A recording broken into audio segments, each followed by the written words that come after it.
Hey everybody, I'm Vera Stewart and welcome to the VeryVera Show. I'm joining you today from one of the most fabulous homes in the Somerville area of Augusta. Built in 1911, commonly referred to as Twin Gables, this is now the home of Brian and Therese Rhodes and their 4 children. Therese's grandparents actually lived here from 1955 until 1972. Therese has fond memories of being here as a child, and now she and Brian are raising their 4 children in this home. We're so happy to be here. So today we're going to continue with Southern techniques and Southern ingredients right here when corn and okra are in season. We're going to start with a fried pimento cheese stuffed okra that will be your next favorite appetizer. So delicious. And then we'll move into an okra and corn fritter that will be topped with chicken and peach salsa. So fabulous. And then finally, a sweet corn cake with a hot butter glaze that this dessert will take you over the top. So we've got quite a lot to do today in this fabulous kitchen. Let's get started on that appetizer.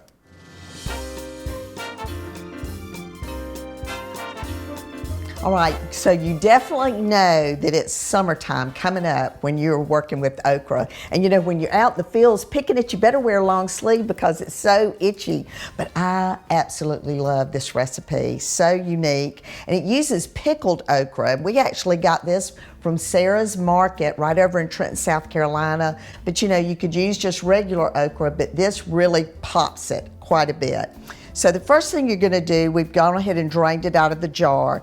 You're just going to take a pair of kitchen shears and you want to start at the top and just make a slit down the middle, and then go back up to the very top of it and do a perpendicular slit on each side so you can really open up the cavity of the okra. Then at that point, the best thing to do is just to take your fingers and just scrape those seeds right out, open that up. And if it's a little sticky at that point, you might want to dry it off with a paper towel. Now, the pimento cheese that goes in this, I'm going to send you back to my first cookbook, the VeryVera cookbook for our recipe for pimento cheese that's been written up in Garden and Gun and Southern Living. We love this recipe. And actually during the Masters Golf Tournament here in Augusta, we use that quite a bit.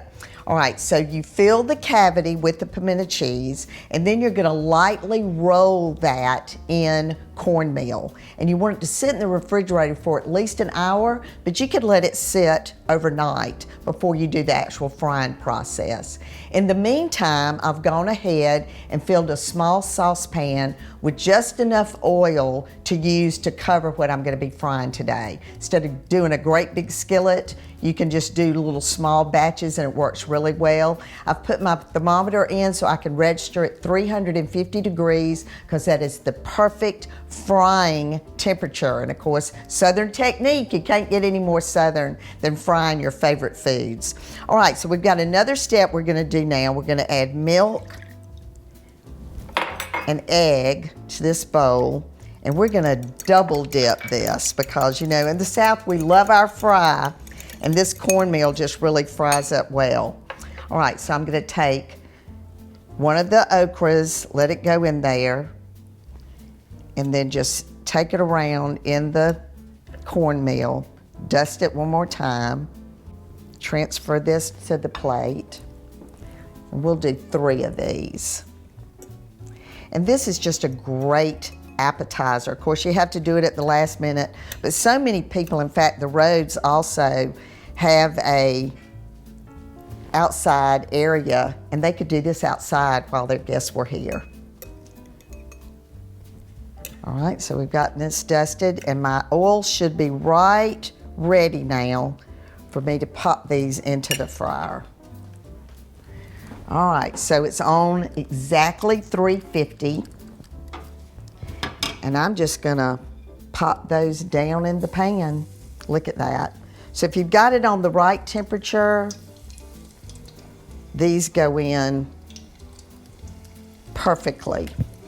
And one of the things that makes this so unique at the end is that we're gonna sprinkle it with popcorn salt. This popcorn butter really kind of brings that flavor out.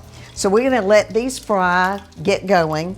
And when we come back from the break, we're gonna do an okra fritter that's gonna have a piece of chicken on top of it and also peach salsa. So you can't get any more southern than that. So I'll let this keep cooking, show you what those look like when we come back from the break. So y'all stick around, we've got a lot more to do.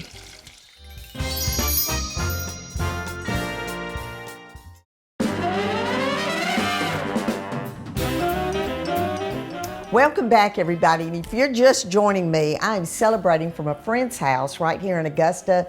Beautiful kitchen, having such a great time today. And we are focusing on Southern ingredients and Southern techniques as we have been all season. So today we're featuring corn, fresh corn while it's in season, and okra. And we're doing frying as our technique. We just got through making the fried okra that's stuffed with the pimento cheese. So now we're going to do an entree that is also very unusual. This is going to feature a delicious chicken breast that's going to appear fried, but you're actually going to bake that. So if frying's not your thing, you might really enjoy this recipe as it is by itself as the chicken or served on top of this fritter. So a lot of times people think that you've got to buy the fresh chicken breast, you know, in the meat department. Well, keep in mind that frozen, boneless chicken breast is also a great option. And actually, a lot of times I prefer it because there's some added liquid in that during the freezing process. It really makes that chicken breast really tender. So what we did there was I took it and put it between two pieces of wax paper, and I pounded it down with my mallet just to get it to about 3/4 of an inch thick and even across the chicken breast. Then I've prepared the mixture that you're going to dredge this in. So that's a combination of breadcrumbs, garlic salt, pepper, paprika, and onion powder. So once you've got your flattened chicken breast, you're gonna dip that, dredge that in melted butter, and then you're gonna coat it really well in the dried crumb mixture. Then put it into a prepared pan, and I just sprayed this with cooking oil, and then put that in 350-degree oven for about 25 to 30 minutes, and we'll get that nice and crisp. So I love that. All right, so now we're ready to do the fritters. So the fritters uses fresh corn, and I love to just use Silver Queen corn here in the South. Is absolutely like eating candy. In fact, you can eat it raw, right off the cob. Don't even have to cook it. So good. So we're going to mix in this corn that I've cut directly off the cob. We've sliced the okra this time into little pieces, and that's ready to go. So I'm just gonna mix that in with the corn. Now I'm gonna add to that regular flour, just plain flour.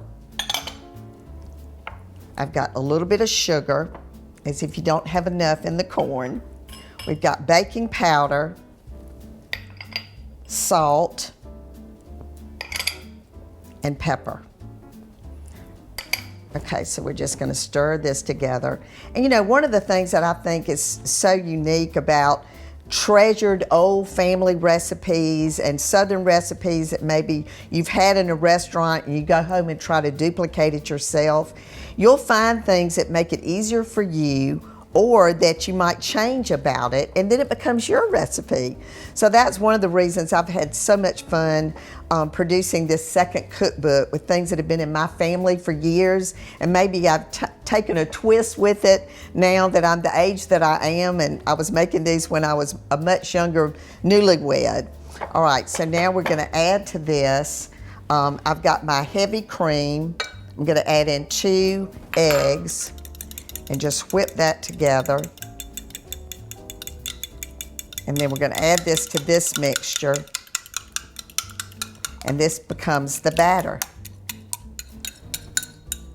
So I've got a big cast iron skillet behind me that all I did to that was I coated it with paper towel covered with vegetable oil, because you don't want to fry this in a lot of oil. You just want to get that nice sear. So I am ready to get started on that process. So let's walk over to the stove. All right, so when I'm doing this, I love to have like a size to go by. And this is a 1/4 measuring cup that I'm gonna place it and then flatten it. Of course, you got whole pieces of okra. And so this is one of those cases where the original recipe told you to make a big fritter that you could lay that whole chicken breast on top of it. But that's kind of hard to flip. So my twist on this is to make two and put them side by side on the plate.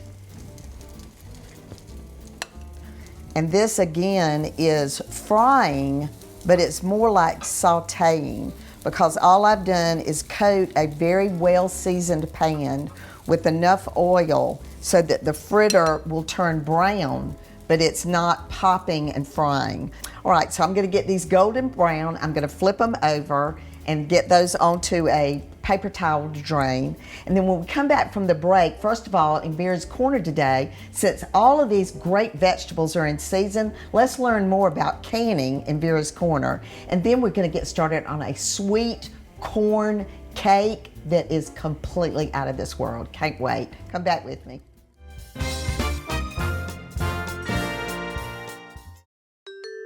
Vera's Corner is brought to you by TaxSlayer. Do you ever wish that you could preserve all of your favorite summer fruits and vegetables to enjoy all year? Well, today in Vera's Corner, we're going to go over all of the techniques for proper preserving and canning your favorite fruits and vegetables. They're great for gifts, they're great to decorate with in your kitchen, and they're perfect to eat all year long. The first thing you want to do is to check your mason or ball jars for any broken or chipped glass.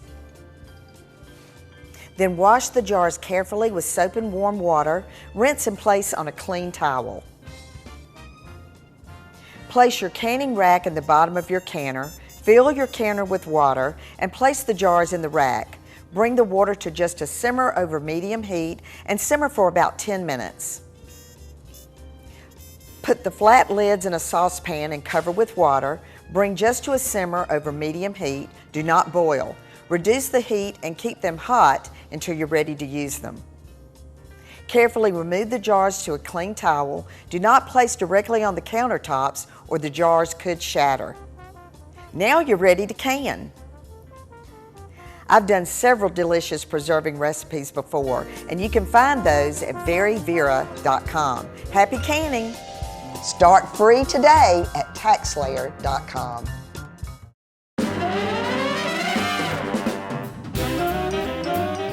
Welcome back, everybody, and I hope you enjoyed those tips on canning. And honestly, it's just not that hard to do, especially like today. We did the pickled okra in our first recipe. You could do that.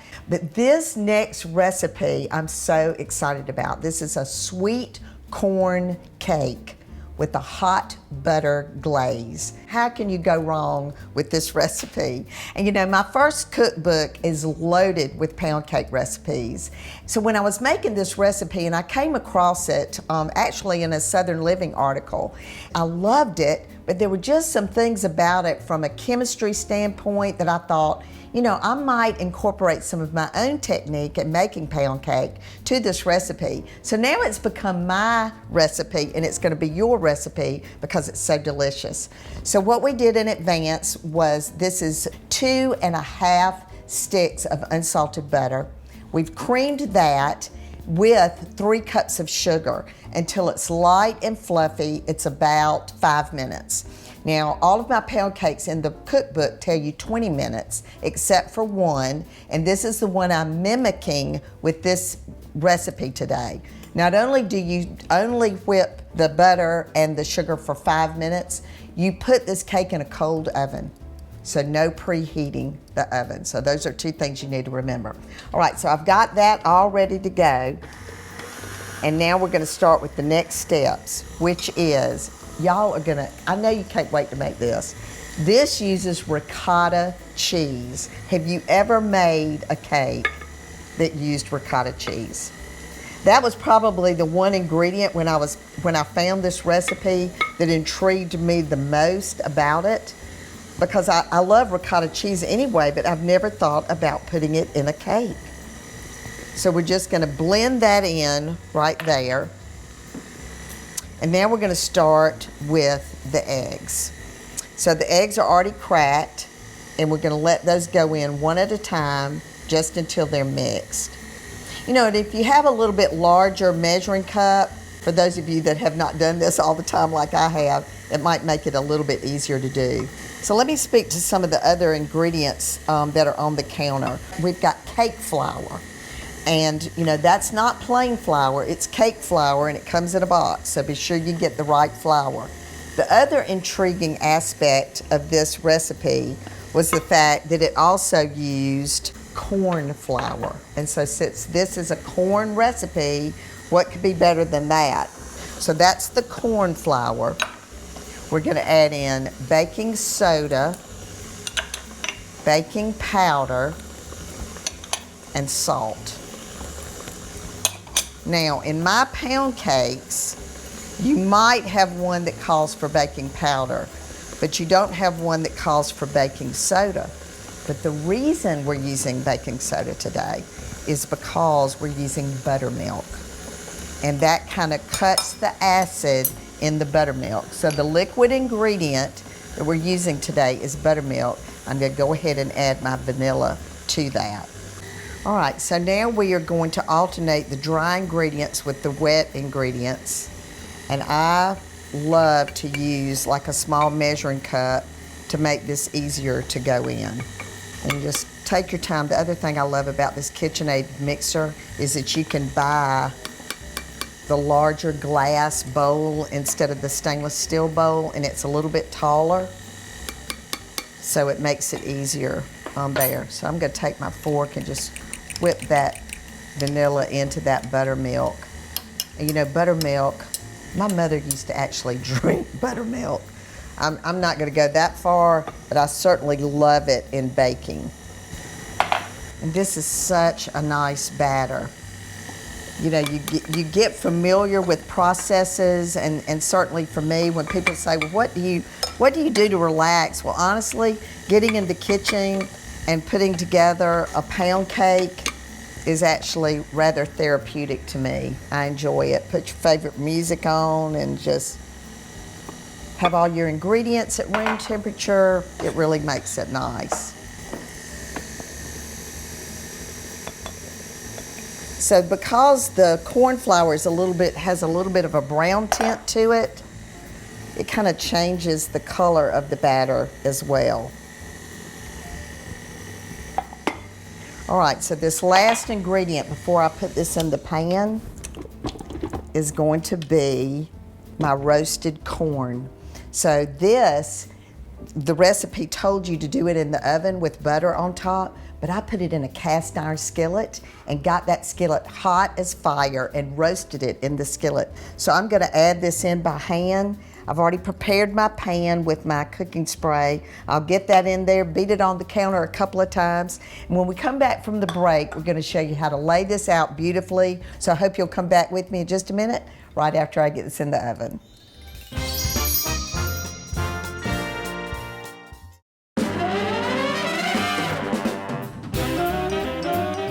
Well, I hope you have had as much fun as I have had today, because these recipes and this beautiful home and property have been the way to end up this season with great Southern dishes, wonderful Southern ingredients, and fantastic techniques that make our Southern history so prominent, especially this time of year. So let's walk back through what we did today. First of all, we started with the pimento cheese stuffed pickled okra that we fried. And look how fabulous that looks on a tray. And you know, you just cannot get enough pimento cheese, so we love the fact that we put a little extra there so that you could dip that. Is really just fantastic. And then our entree is also just singing Southern. We've got our 2 corn and okra fritters that are on the bottom of the plate. Remember, I gave you the tip to do 2 so you can manage the flipping in the pan.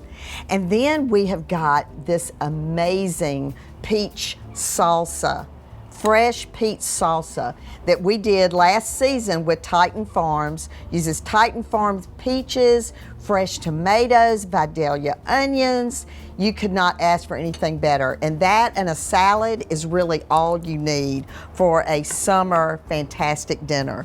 And then here is the sweet corn cake with the hot butter glaze that we put on right at the last minute. Let's see what the inside of that looks like. Oh, wow. And you know, this served warm with that glaze being warm on top of it, and it's just such a moist cake. It's just really different. The cheese in there you can taste. It really makes that batter extremely creamy. All right, so our table is beautiful. Hester and Cook just knows what to do for every single occasion. And just look at the pop of spring that's going here. With all of these colors in the placemats, goes beautifully with I love my corn vase and the fresh flowers in there. So as we always say on the VeryVera show, no matter what you do, do it in good taste. I certainly want to remind you that all of our recipes are always on our website at VeryVera.com. And if you haven't picked up the new cookbook, be sure to do that too. And if you don't have the other one, we're going to give you a discount on a bundle. So come back and join us again next week for another episode of the VeryVera show.